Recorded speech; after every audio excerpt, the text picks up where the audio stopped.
Gigahinan sa Department of Social Welfare and Development o DSWD og 30 million pesos ang kapin sa 6,000 ka mga delivery driver, motorcycle taxi ug ubang mga taxi driver. Si Nico Sereno sa report. Hanay og hapsay ang paghatag sa subsidy ubos sa assistance to individuals in crisis situations o AICS alang sa mga vulnerable sector, sama sa mga taxi, motorcycle taxi o delivery driver.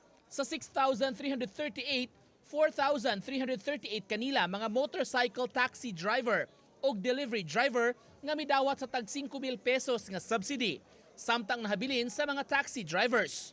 Musumada sa 30 milyones pesos ang gigahin alang karong adlaw. The cash relief assistance is the response of the SWD in relation to the energy crisis.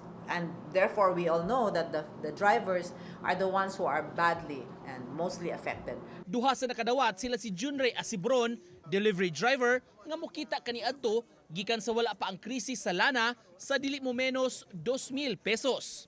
Samtang si Jason Sortones, motorcycle taxi driver, grabing pagmenos sa inadlaw-adlaw niyang kita. Gihulagway niya nga makatabang og dako ang tag 5,000 pesos nga subsidy gikan sa kagamhanan. Katong normal pa jud ang tanan, makita mig 2K to 3K per day. Pero karon maglisod na mi og 1,000. As a full-timer, sir, makita jud ko as 1.5 to 2K, no? Per day. Per day, yes. So sa karon isa ka na at least 80 to 90 per liter, no?